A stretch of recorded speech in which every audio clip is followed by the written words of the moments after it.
अलैकुम दोस्तों।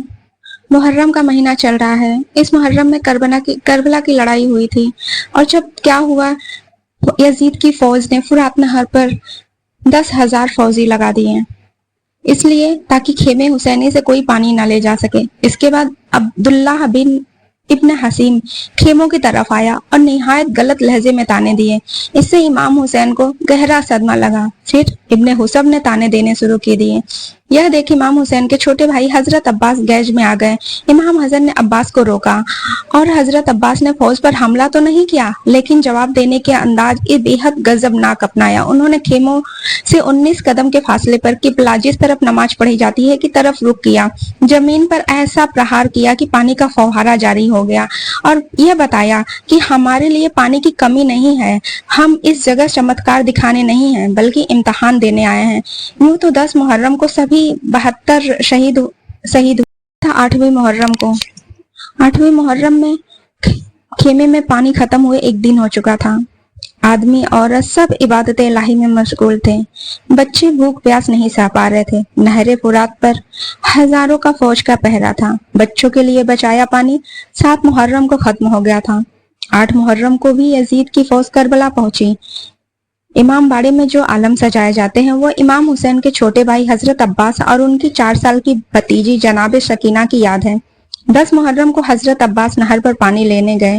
वो जो मश्क बांध के गए थे वो शकीना ने दी थी। बच्चों से भरोसे के साथ कहा था, प्यारे चाचा पानी लेकर आइएगा, लेकिन हजरत अब्बास शहीद हो गए और पानी खेमे हुसैनी तक नहीं पहुंच सका। इसी याद में दोस्तों 9 मुहर्रम का वो दिन जब यजीदी फौज के सामने इमाम हुसैन आ गए, अपना और अपने खानदान का पूरा परिचय दिया ताकि बाद में कोई यह ना कह सके कि हम हुसैन को पहचान नहीं सके थे। गवर्नर इब्न जियाद ने 9 मुहर्रम को इब्न साद को लिखित आदेश दिया कि हुसैन अगर उनके नेतृत्व को स्वीकार नहीं करते तो फौरन शहीद कर दो।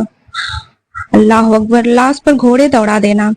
तुझसे ये ना हो सके तो फौज पर चार्ज सिम्र को दे दे। याद रखना यह आदेश यजीद का है। रात में ही खत मिलने पर इब्न साद ने खेमे हुसैनी पर हमला बोल दिया, जिससे हजरत अब्बास व अन्य ने नाकाम किया। इमाम ने हजरत अब्बास से कहा, दुश्मनों से सिर्फ 1 रात की और मोहलत ले आओ, और अल्लाह के इबादत के लिए अब्बास मोहलत ले आए। हुसैन वक्त के इमाम थे। उन्हें पता था कि 10 मुहर्रम की सुबह यजीद की एक टुकड़ी, एक कमांडर हुर यजीद की फौज छोड़कर अपने 2 बेटों के साथ हुसैन की तरफ आने वाले हैं। और सुबह ऐसा ही हुआ। आखिर 10 मुहर्रम का वो दिन भी याद आ गया कि 10 मुहर्रम को 72 लोगों को शहीद करने के बाद यजीद की फौज ने हुसैन ने काफिले के खेमे जला दिया। अल्लाह अकबर। 3 दिन के भूखे प्यासे बच्चे रेत पर पड़े थे। कई बच्चे आग की चपेट में आ गए तो कई घोड़ों की टाकों के नीचे पामाल हो गए।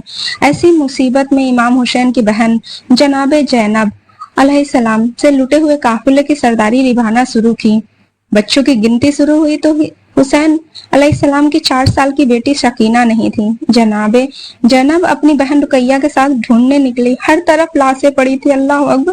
किसी ने बताया उस नसीब में अब कोई बच्ची चारों कतार रो रही थी। जैनब पहुंची तो देखा सिर तन से जुदा लाश से लिपटी शकीना बिलख बिलख कर शिकायत कर रही थी। बाबा, आपके जाने के बाद मेरे कुर्ते में आग लगा दी गई।